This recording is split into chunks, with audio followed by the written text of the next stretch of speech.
Hi friends, prominent thinkers and psychologist എന്ന ഭാഗത്തു നിന്നും നമ്മൾ അടുത്തതായിട്ട് നോക്കാൻ പോകുന്ന വ്യക്തിത്വമാണ് ഏതെന്ന് പറയുന്നത് Ivan Petrovich Pavlov. Ivan Petrovich Pavlov 1840 1936 കാലഘട്ടത്തിൽ ഇദ്ദേഹം ഒരു നാച്ചുറൽ സയന്റിസ്റ്റ് ആണ്. റഷ്യൻകാരനായിട്ടുള്ള ഒരു നാച്ചുറൽ സയന്റിസ്റ്റ് ആണ് ആരെന്ന് പറയുന്നത് ഇവാൻ പെട്രോവിച്ച് പാവ്ലോവ്. ഇദ്ദേഹം ഏതിന്റെ പൈനിയർ ആയിട്ടാണ് അറിയപ്പെടുന്നത്? ക്ലാസിക്കൽ കണ്ടീഷനിങ് തിയറിയുടെ പൈനിയർ വ്യക്തിത്വമായിട്ടാണ് ആരറിയപ്പെടുന്നത്? Ivan Petrovich Pavlov. ഏതാണ്? Classical conditioning theory. ഇദ്ദേഹത്തിന് നോബൽ പ്രൈസ് നേടിയിട്ടുണ്ട്. ഏത് മേഖലയിലാണ്? മെഡിസിൻ എന്നുള്ള സെക്ടറിലാണ് നോബൽ പ്രൈസ് നേടിയിട്ടുള്ളത്. 1904 അദ്ദേഹത്തിന് നോബൽ പ്രൈസ് മെഡിസിൻ എന്നുള്ളതിൽ നേടിയിട്ടുള്ളത്.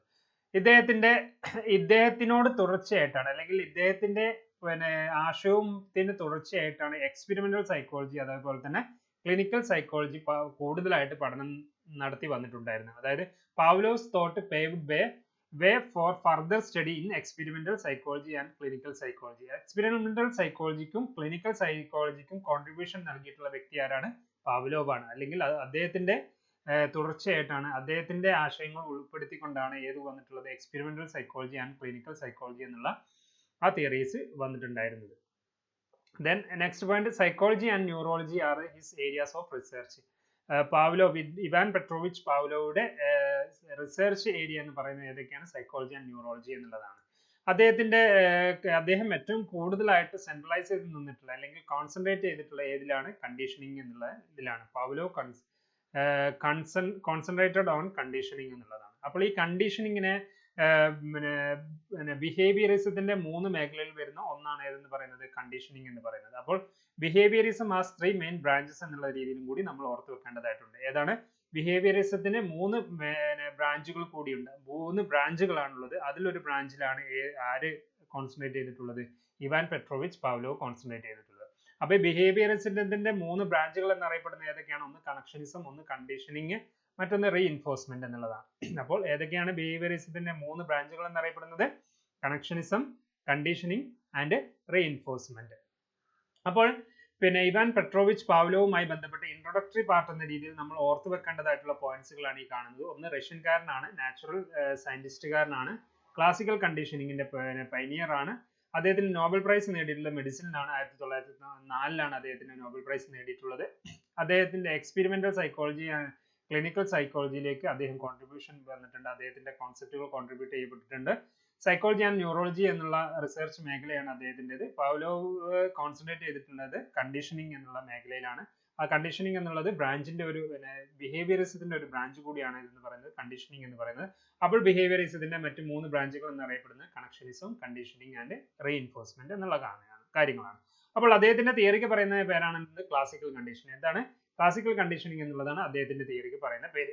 ആ തിയറിയുമായി ബന്ധപ്പെട്ട് നമ്മൾ ഓർത്ത് വെക്കേണ്ട മറ്റ് പോയിന്റ്സുകൾ എന്ന് പറയുന്നത്, he agrees with Thorndike that it is the stimulus response relationship that leads to learning എന്നുള്ളതാണ്. അപ്പോൾ തോണ്ടേക്കിന്റെ ആശയം എന്ന് പറയുന്നത് എന്താണ്? Stimulus response relationship that leads to learning എന്നുള്ളതാണ്. അല്ലെ? ആരുടേത്? തോണ്ടേക്കിന്റെ ആശയമായിട്ട് എടുക്കുന്നത്. അതിനോട് എഗ്രി ചെയ്യുകയാണ് ആര് ചെയ്തിട്ടുള്ളത്? ക്ലാസിക്കൽ കണ്ടീഷനിസ്റ്റ് ആയിട്ടുള്ള ഇവാൻ പെട്രോവിച്ച് പാവ്ലോവ് ചെയ്തിട്ടുള്ളത്. It implies the strengthening of a response through stimulus substitution എന്നുള്ളതാണ്. സ്ട്രെങ്തനിങ് ഓഫ് എ റെസ്പോൺസിനെ, അതായത് തൊണ്ടൈക്കിന്റെ ആശയമായിട്ടുള്ള റെസ്പോൺസ്, സ്റ്റിമുലസ് റെസ്പോൺസ് റിലേഷൻഷിപ്പ്, ആ സ്റ്റിമുലസ് റെസ്പോൺസ് റിലേഷൻ ആണ് ലേണിങ്ങിനെ സ്ട്രെങ്തൻ ചെയ്യുന്നതെന്ന് അദ്ദേഹം പറയുന്നു. അപ്പോൾ ഇങ്ങനെ റെസ്പോൺസിനെ സ്ട്രെങ്തൻ ചെയ്യുന്നതിന് വേണ്ടിയിട്ട് ഒരു സബ്സ്റ്റിറ്റ്യൂഷൻ കൂടി കൊടുക്കുന്നു. അതിനിടയിൽ ഒരു സബ്സ്റ്റിറ്റ്യൂഷൻ കൂടി കൊടുക്കുകയാണ് ആര് ചെയ്യുന്നത്? ഇവാൻ പെട്രോവിച്ച് പാവ്ലോവ് ചെയ്യുന്നത്. It implies the strengthening of a response through stimulus substitution. ഉത്തേജനത്തിന് ഒരു സബ്സ്റ്റിറ്റ്യൂഷൻ നൽകുകയാണ് റെസ്പോൺസിന് ചെയ്യുന്നത് എന്നുള്ളതാണ്. Stimulus is essential for response to occur. Response സംഭവിക്കുന്നതിന് വളരെ പ്രാധാന്യമുള്ള ഏതാണ് എന്തെന്ന് പറയുന്നത്? സ്റ്റിമുലസ് എന്ന് പറയുന്നത്. Stimulus is essential for response to occur. If there is no stimulus, no response എന്നുള്ള ആശയത്തിലേക്കാണ് ആരെത്തിക്കുന്നത്? ഇവാൻ പെട്രോവിച്ച് പാവ്ലോവ് എത്തിക്കുന്നത്. This type of conditioning is called S type of conditioning എന്നുള്ളതും കൂടി ഓർത്തു വെക്കണം. ഏതാണ്? ക്ലാസിക്കൽ കണ്ടീഷനിങ് ഏത് രീതിയിലും കൂടി അറിയപ്പെടുന്നുണ്ട്, എസ് ടൈപ്പ് ഓഫ് കണ്ടീഷനിങ് എന്ന രീതിയിലും കൂടി അറിയപ്പെടുന്നുണ്ട്. ക്ലാസിക്കൽ കണ്ടീഷനിങ്ങും എസ് ടൈപ്പ് ഓഫ് കണ്ടീഷനിങ് എന്ന രീതിയിലും കൂടി അറിയപ്പെടുന്നുണ്ട്. ആരതും പിന്നെ തോണ്ടൈക്കിൻ്റെതും എസ് ടൈപ്പ് ഓഫ് കണ്ടീഷനിങ് എന്നുള്ളതാണ് അറിയപ്പെടുന്നത്. നമ്മൾ കഴിഞ്ഞ ക്ലാസ്സിലൂടെ പരിചയപ്പെട്ടതാണ്. അപ്പോൾ classical conditioning S type of conditioning എന്നും കൂടി അറിയപ്പെടുന്നുണ്ട്. ഇദ്ദേഹത്തിന്റെ എക്സ്പെരിമെന്റ് ഏതെന്ന രീതിയിൽ നമ്മൾ ഓർത്ത് വെക്കേണ്ടതായിട്ടുള്ള പോയിന്റ് ആണ്. മറ്റു പോയിന്റ് എന്ന് പറയുന്നത് എക്സ്പെരിമെന്റ്, അദ്ദേഹത്തിന്റെ എക്സ്പെരിമെന്റുമായി ബന്ധപ്പെട്ട് ഓർത്ത് വെക്കേണ്ടത്. ഒരു പിന്നെ വിശപ്പുള്ള ഒരു ഡോഗിനെയാണ് അദ്ദേഹം എക്സ്പെരിമെന്റ് ആയിട്ട് എടുക്കുന്നത്. പിന്നെ ആ ഡോഗിന് മുമ്പിൽ പിന്നെ ഒരു ഫുഡ് പൗഡർ അല്ലെങ്കിൽ ഒരു മീറ്റ് കാണിക്കുക വഴി സ്വാഭാവികമായിട്ടും ആ ഡോഗിന് സലൈവ ഉണ്ടാവും, ഉമിനീരുണ്ടാവും എന്നുള്ളതാണ്. The dog produces saliva when food powder was presented before the dog. S type of conditioning ആണ് അവിടെ നടക്കുന്നത് എന്നുള്ളതാണ് നമ്മൾ വരുന്നത്. ഓക്കെ, നോർമലി എന്ത് സംഭവിക്കുന്നു, പിന്നെ ഒരു വിശപ്പുള്ള ഒരു പട്ടിയുടെ മുന്നിൽ ഒരു ഭക്ഷണം കാണിക്കുമ്പോൾ എത്തിപ്പിടിക്കാൻ പറ്റാത്തതാണെന്നുണ്ടെങ്കിലും ആ ഭക്ഷണം കാണിക്കുമ്പോൾ ആ ഭക്ഷണം കാണുമ്പോൾ പിന്നെ ആ പട്ടിയിൽ ഉമിനീർ ഉണ്ടാവുന്നു, സലൈവ ഉണ്ടാവുന്നു എന്നുള്ളതാണ്. Food powder presented before the dog accompanied with bell ring artificial stimulus. Artificial stimulus ആയിട്ടുള്ള ബെല്ല് അല്ലെങ്കിൽ ബെല്ല് റിങ് ചെയ്യുമ്പോഴും എന്ത് ചെയ്യുന്നു, ഫുഡ് പൗഡർ പ്രസന്റ് ചെയ്യുന്നതോടൊപ്പം തന്നെ ബെല്ലും റിങ് ചെയ്യുമ്പോൾ ഓട്ടോമാറ്റിക്കലി എന്ത് ചെയ്യുന്നു, ആ പിന്നെ പട്ടിയിൽ പിന്നെ വീണ്ടും എന്ത് ചെയ്യുന്നു, സലൈവ ഉണ്ടാവുന്നു എന്നുള്ളതാണ്. This activity repeated many times എന്നുള്ളത്. അപ്പോൾ ബെല്ലടിക്കുന്നു, ഫുഡ് കൊടുക്കുന്നു. ആദ്യം ഫുഡിനോടൊപ്പം തന്നെ ബെല്ലടിക്കുന്നു. അപ്പോൾ എന്ത് ചെയ്യുന്നു, നോർമലി ഫുഡ് കാണുമ്പോഴാണ് ഓട്ടോമാറ്റിക്കലി എന്ത് ചെയ്യുന്നത്, സലൈവ ഉണ്ടാവുന്നത്. ആദ്യം പിന്നെ ഫസ്റ്റ് സ്റ്റേജിൽ എന്താ ചെയ്തത്, പിന്നെ ഫുഡ് കാണിക്കുന്നു, ഫുഡ് കാണിക്കുമ്പോൾ ഓട്ടോമാറ്റിക്കലി സലൈവ ഉണ്ടാകുന്നു. അപ്പോൾ രണ്ടാമത്തെ സ്റ്റേജിൽ എന്ത് ചെയ്യുന്നു, ഫുഡിനോടൊപ്പം തന്നെ ബെല്ലടിക്കുന്നു. അപ്പോൾ എന്ത് ചെയ്യുന്നു, ഫുഡ് കണ്ടിട്ട് തന്നെ സലൈവ ഉണ്ടാവും. ഇത് ആവർത്തിക്കുന്നു, ഫുഡിനോടൊപ്പം ബെല്ലടിക്കുന്നു, ഫുഡ് കൊടുക്കുന്നു, ഫുഡ് കൊടുക്കുന്നു, ഇങ്ങനെ പല തവണകളായി ആവർത്തിക്കുന്നു. അപ്പോഴെല്ലാം എന്ത് ചെയ്യുന്നു, സലൈവ ഉണ്ടാകുന്നു. നെക്സ്റ്റ് ഭാഗമായിട്ട് വരുന്നത് എന്താണ്, then the bell sound produced without offering food എന്നുള്ളതാണ്. ബെല്ല് മാത്രം കൊടുക്കുന്നു, എന്ത് ചെയ്യുന്നു, ഫുഡ് ഓഫർ ചെയ്യുന്നില്ല. അപ്പോൾ എന്ത് ചെയ്യാൻ സാധ്യതയുണ്ട്, സലൈവ ഉണ്ടാവാൻ സാധ്യതയുണ്ട്. കുറെ തവണകളായിട്ട് ബെല്ലടിച്ച് ഫുഡ് കൊടുത്തോണ്ടിരുന്നപ്പോൾ ബെല്ല് മാത്രം അടിച്ചപ്പോഴും എന്ത് ചെയ്യുന്നു, സലൈവ ഉണ്ടാവുന്നു അല്ലെങ്കിൽ ഉമിനീര് ഉണ്ടാവുന്നു എന്നുള്ളതാണ്. അപ്പോൾ പിന്നീട് ബെല്ലടി മാത്രമാണ് പിന്നെ ഫുഡ് കൊടുക്കുന്നില്ല എന്നുണ്ടെങ്കിൽ അത് പിന്നെ എന്ത് ചെയ്യുന്നില്ല, സലൈവ ഉണ്ടാവാൻ സാധ്യതയില്ല എന്നുള്ളത് നമ്മൾ സ്റ്റേജിൽ പറയുന്നുണ്ട്. ഓക്കെ, പിന്നെ പിന്നീട് എന്ത് ചെയ്യുന്നു, ബെല്ലടിക്കുന്നു, ഫുഡ് കൊടുക്കുന്നു. അപ്പോൾ ഒരു സ്റ്റേജ് കഴിഞ്ഞു, ഒരു സ്റ്റേജിൽ നിന്നും മറ്റൊരു സ്റ്റേജിലേക്ക് പോകുന്നതിന് മുൻപേ ബെല്ലടി മാത്രം കൊടുക്കുകയും അപ്പോൾ സലൈവ ഉണ്ടാകുന്നു. പിന്നീട് ബെല്ലടി മാത്രമാണെന്നുണ്ടെങ്കിൽ ഫുഡ് കൊടുക്കാതിരിക്കുന്ന അവസ്ഥ ഉണ്ടെങ്കിൽ അവിടെ എന്തുണ്ടാവുന്നില്ല, സലൈവ ഉണ്ടാവുന്നില്ല എന്നുള്ളതും കൂടി വരുന്നു. പിന്നീട് ബെല്ലടിച്ചിട്ട് ഉടനെ ഫുഡ് കൊടുക്കുന്നു, അപ്പോൾ പിന്നെ അത് വീണ്ടും സലൈവ വരുന്നു എന്നുള്ളത് പിന്നീട് എടുത്തു പറയുന്ന കാര്യങ്ങളാണ്. ഓക്കെ, അപ്പോൾ ഈ സ്റ്റേജുകൾ നമ്മൾ ഓർത്ത് വെക്കാൻ ശ്രമിക്കുക. അത് ഏതൊക്കെ സ്റ്റേജിലൂടെയാണെന്നുള്ളത് നമ്മൾ വരുന്ന ക്ലാസ്സിലൂടെ ഡിസ്കസ് ചെയ്യുന്നു. അപ്പോൾ ഇവിടെ നമ്മൾ ഓർത്ത് വെക്കേണ്ട കാര്യങ്ങൾ എന്ന് പറയുന്നത് നാച്ചുറൽ സ്റ്റിമുലസ് എന്ന് പറയുന്നതും നാച്ചുറൽ റെസ്പോൺസ് എന്ന് പറയുന്നതും ഫസ്റ്റ് സ്റ്റേജിൽ നമ്മൾ വന്നിട്ടുള്ളതാണ്. നാച്ചുറൽ സ്റ്റിമുലസ് എന്ന് പറയുന്നത് ഫുഡ് പൗഡർ ആണ്. നാച്ചുറൽ റെസ്പോൺസ് എന്ന് പറയുന്നത് സലൈവയാണ് ഫസ്റ്റ് സ്റ്റേജിൽ വന്നിട്ടുള്ളത്. When a neutral or artificial stimulus was accompanied with the natural stimulus many times, the artificial stimulus could occur the same response എന്നുള്ളതാണ്. When a neutral or artificial stimulus, neutral എന്ന് പറയുന്നത് ബെല്ലടി മാത്രം കൊടുക്കുന്നതിന് neutral എന്നുള്ളത് വേണമെങ്കിൽ പറയാം. അപ്പോൾ ബെല്ലടി മാത്രം കൊടുക്കുന്നത് സ്റ്റിമുലസ് റെസ്പോൺസ് ഉണ്ടായിക്കൊള്ളണം എന്നില്ല. അപ്പോൾ ബെല്ലടിയും പിന്നെ ഭക്ഷണം കൂടി കൊടുക്കുമ്പോൾ എന്ത് ചെയ്യുന്നു, ആ ബെല്ലടിയാണ് പറയുന്നത്. അപ്പോൾ അവിടെ ന്യൂട്രൽ ഓർ ആർട്ടിഫിഷ്യൽ സ്റ്റിമുലസ് എന്നുള്ളതുകൊണ്ട് അർത്ഥമാക്കിയത്. Neutral or artificial stimulus was accompanied with the natural stimulus. Natural stimulus many times എന്നുള്ളതാണ്. Many times. Then artificial stimulus could occur the same response എന്നുള്ളതാണ്. Then അടുത്തതായിട്ട് ഈ പോയിന്റ്സിലൂടെ നമ്മൾ ഓർത്ത് വെക്കേണ്ടത് എന്താണ്, food is natural stimulus or unconditional stimulus. Food എന്ന് പറയുന്നത് നാച്ചുറൽ ഓർ അൺകണ്ടീഷണൽ ആണ്, കണ്ടീഷൻ ചെയ്യപ്പെടാത്തതാണ്. ഫസ്റ്റ് സ്റ്റേജിൽ വരുന്ന ഫുഡ് എന്ന് പറയുന്നത് നാച്ചുറൽ സ്റ്റിമുലസ്, അൺകണ്ടീഷണൽ സ്റ്റിമുലസ് അല്ലെങ്കിൽ നാച്ചുറൽ സ്റ്റിമുലസ് എന്ന് പറയുന്നത്. ഫുഡ് ആണ് എന്ന് പറയുന്നത് natural or unconditional stimulus. Salivation is natural stimulus or unconditional stimulus. First സ്റ്റേജിൽ നമ്മൾ സലൈവേഷൻ എന്ന് പറയുന്നത് നാച്ചുറൽ സ്റ്റിമുലസ് ആണ് ഓർ അൺകണ്ടീഷണൽ സ്റ്റിമുലസ് ആണ്. ഇത് എപ്പോഴാണ് അൺകണ്ടീഷണൽ സ്റ്റിമുലസ് ആവുന്നത്, എപ്പോഴാണ് ഇത് കണ്ടീഷണൽ റെസ്പോൺസ് ആവുന്നത് എന്നുള്ളതിലേക്കാണ് അത് തെളിയിക്കുന്നത്. Bell sound is neutral or artificial stimulus എന്നുള്ളതാണ് കോൾഡ് കണ്ടീഷണൽ സ്റ്റിമുലസ്. ബെല്ലിനെ ഇവിടെ കണക്കാക്കുന്നത് എന്താണ്, ന്യൂട്രൽ ഓർ ആർട്ടിഫിഷ്യൽ സ്റ്റിമുലസ്. അതുകൊണ്ട് തന്നെയാണ് കണ്ടീഷണൽ സ്റ്റിമുലസ് എന്നുള്ള രീതിയിലേക്ക് വഴിതെളിക്കുന്നത്. Secretion of saliva is response to ringing of bell is conditional response. secretion of saliva is response to ringing of bell is conditional response. In fact, conditional response is the result by unconditional and conditional stimuli. ഇതിൽ നിന്ന് നമ്മൾ മനസ്സിലാക്കുന്നത് മറ്റൊന്നുമില്ല, ഈ സ്റ്റേജിലൂടെ കടന്നു പോകുമ്പോൾ conditioned ആവുന്നതും unconditioned ആവുന്നതും എങ്ങനെ എന്നുള്ളതാണ്. അപ്പോൾ ഈ സ്റ്റേജിലേക്ക് വരുന്നതിന് മുൻപേ ഈ പോയിന്റ്സുകൾ നിങ്ങൾ ഓർത്തു വെക്കുകയും രണ്ട് തരം സ്റ്റേജുകളാണ് ഇതിൽ വരുന്നത് എന്നുള്ളത് പ്രത്യേകമായിട്ട് ഓർത്തു വെക്കുകയും ചെയ്യുക. രണ്ട് സ്റ്റേജ് എന്ന് പറയുന്നത് ഒന്നാമത്തത് ബിഫോർ കണ്ടീഷനിങ്, മറ്റൊന്ന് ആഫ്റ്റർ കണ്ടീഷനിങ്, മറ്റൊന്ന് ഡ്യൂറിങ് കണ്ടീഷനിങ് എന്നുള്ളതാണ്. ആ ഡ്യൂറിങ് കണ്ടീഷനിങ് എന്ന് പറയുന്നത് ബിഫോർ കണ്ടീഷനിങ് ആഫ്റ്റർ കണ്ടീഷനും ഇടയിൽ വരുന്നതാണ്. ബിഫോർ കണ്ടീഷനിങ്ങിൽ വരുന്നതാണ് എന്തെന്ന് പറയുന്നത് കണ്ടീഷൻ ചെയ്യുന്നതിന് മുൻപുള്ള കാര്യങ്ങളാണ് നമ്മൾ മുമ്പ് ഡിസ്കസ് ചെയ്തിട്ടുള്ള ഈ നാച്ചുറൽ സ്റ്റിമുലസും നാച്ചുറൽ സലൈവയും എന്ന് പറയുന്നത്, അഥവാ ഫുഡും സലൈവയും എന്ന് പറയുന്നത്. നാച്ചുറൽ റെസ്പോൺസ് നാച്ചുറൽ സ്റ്റിമുലസ് ആണ്. നാച്ചുറൽ സ്റ്റിമുലസിനോടൊപ്പം തന്നെ ന്യൂട്രൽ സ്റ്റിമുലസും കൂടി അല്ലെങ്കിൽ ആർട്ടിഫിഷ്യൽ സ്റ്റിമുലസ് ആഡ് ചെയ്യുമ്പോഴും എന്ത് ചെയ്യുന്നു, നാച്ചുറൽ റെസ്പോൺസ് ഉണ്ടാവുന്നു എന്നുള്ളതാണ്. അപ്പോൾ ആ കണ്ടീഷനിങ്ങിലേക്ക് പോവുകയാണ് ചെയ്യുന്നത്. അവിടെയും എന്ത് ചെയ്യുന്നു, രണ്ടാമത്തെ സ്റ്റേജിൽ ആഫ്റ്റർ കണ്ടീഷനിങ് ആണ്. ആഫ്റ്റർ കണ്ടീഷനിങ് വരുന്ന artificial stimulus S1, neutral natural stimulus R1 എന്നുള്ള രീതിയിൽ. After conditioning stage ringing of bell is conditioned and it causes salivation. അപ്പോൾ ഇത്ര മാത്രം നിങ്ങൾ ഓർത്തു വെക്കുക. ഈ കാര്യങ്ങളെല്ലാം നമ്മൾ ഡിസ്കസ് ചെയ്തതിന്റെ പ്രധാന ഉദ്ദേശം എന്ന് പറയുന്ന രണ്ട് സ്റ്റേജുകളെ കുറിച്ച് നമ്മൾ മെൻഷൻ ചെയ്യുന്നതിന് വേണ്ടിയിട്ടാണ്. രണ്ട് സ്റ്റേജുകൾ എന്ന് പറയുന്നത് കണ്ടീഷൻഡും ബിഫോർ കണ്ടീഷനും ആഫ്റ്റർ കണ്ടീഷനിങ്ങും എന്നുള്ളതാണ്. കണ്ടീഷനിങ്ങിന് മുമ്പ് വന്നിട്ടുള്ള എന്താണ്, ഫുഡ് മാത്രം കൊടുക്കുകയും അപ്പോൾ സലൈവ ഉണ്ടാകുന്നു. അതിനുശേഷം ഡ്യൂറിങ് കണ്ടീഷനിങ്ങിൽ എന്ത് സംഭവിക്കുന്നു, ഫുഡിനോടൊപ്പം തന്നെ ബെല്ല് കൂടി കൊടുക്കുന്നു, അപ്പോഴും എന്ത് ചെയ്യുന്നു, സലൈവേഷൻ സംഭവിക്കുന്നു. അതിനുശേഷം ഒരു ഗ്യാപ്പ് എന്ന രീതിയിൽ ബെല്ല് മാത്രം കൊടുക്കുകയും പിന്നെ സലൈവ ഉണ്ടാക്കുകയും ചെയ്യുന്നു. പിന്നീട് രണ്ടാമതും ബെല്ല് മാത്രം കൊടുക്കുകയും സലൈവ ഉണ്ടാവുന്നില്ല എന്നുള്ളതും കൂടി നമ്മൾ മനസ്സിലാക്കേണ്ടതാണ്.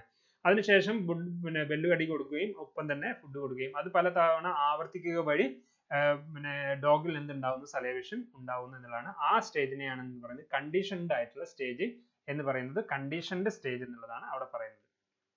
അപ്പോൾ ഈ പോയിന്റ്സുകൾ കേന്ദ്രീകരിച്ചുകൊണ്ടാണ് നമ്മളോട് ചോദ്യങ്ങൾ ചോദിച്ചു കാണുന്നത്.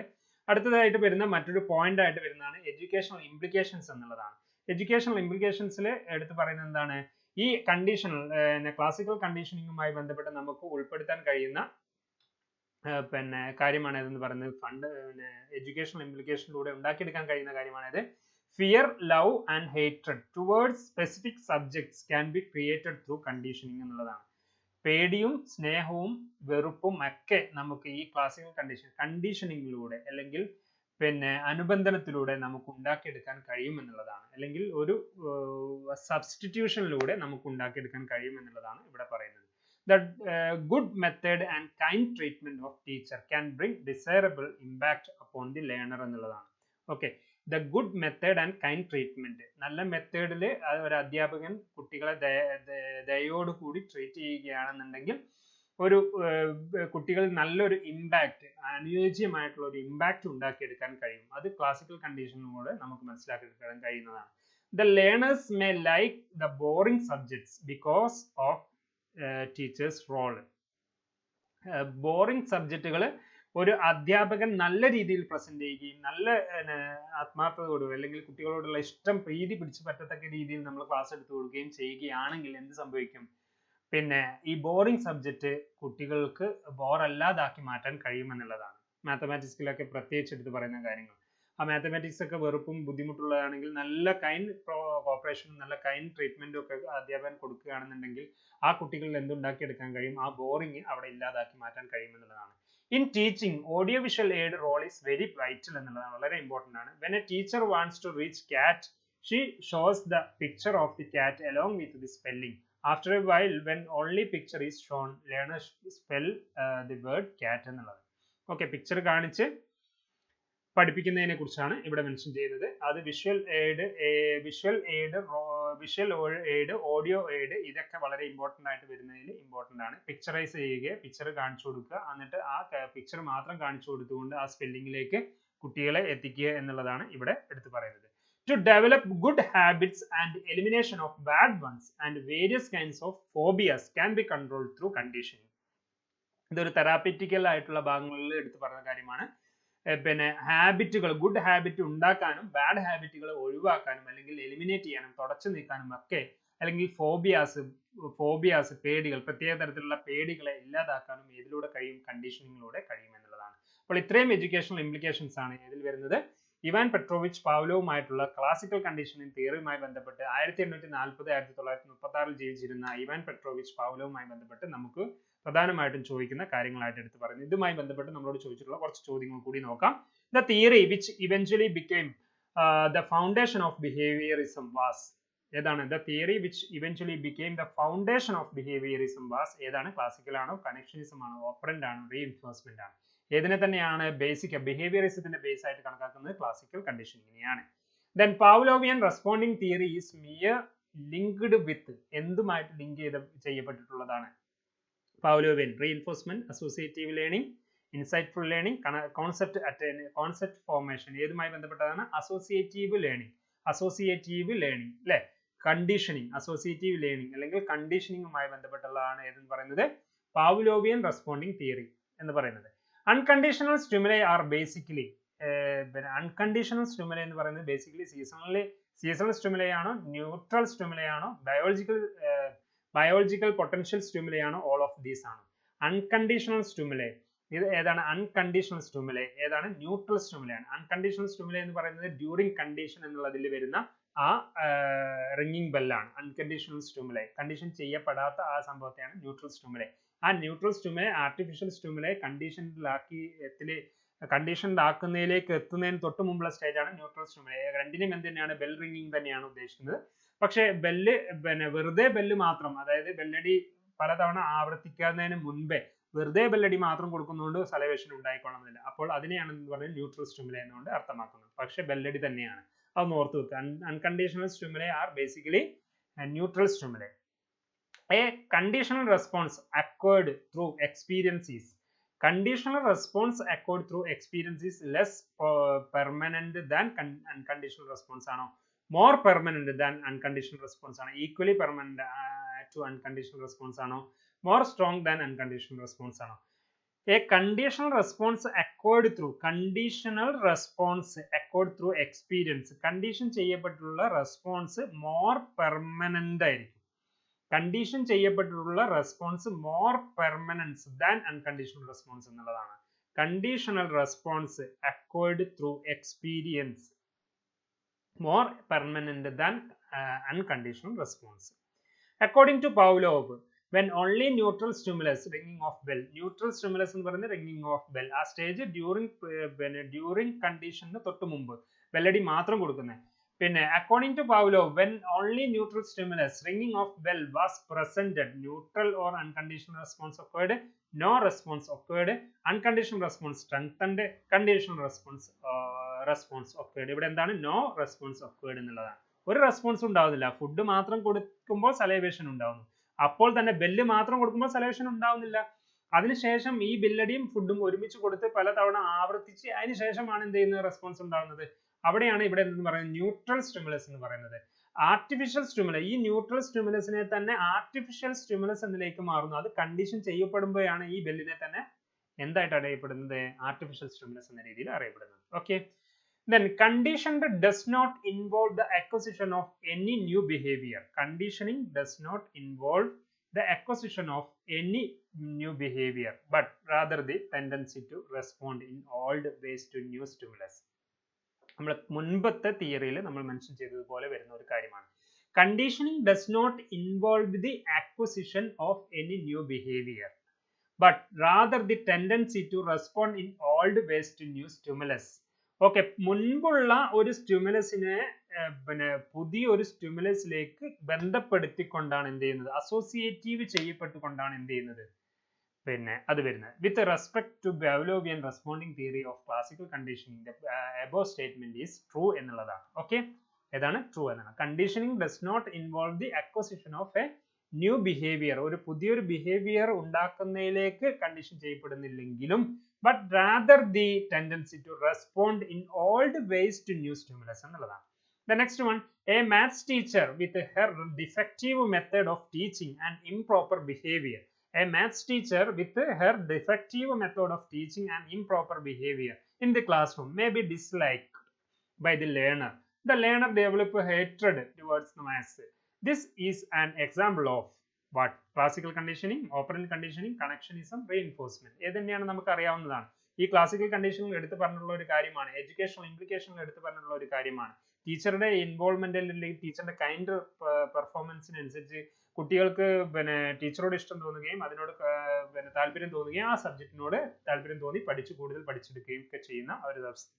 ഓക്കെ, ഇത്രയുമാണ് നമ്മൾ ക്ലാസിക്കൽ കണ്ടീഷനുമായി ബന്ധപ്പെട്ട് നമ്മൾ ഏറ്റവും കൂടുതൽ ഓർത്ത് വെച്ച് പഠിക്കേണ്ടതായിട്ടുള്ളത്.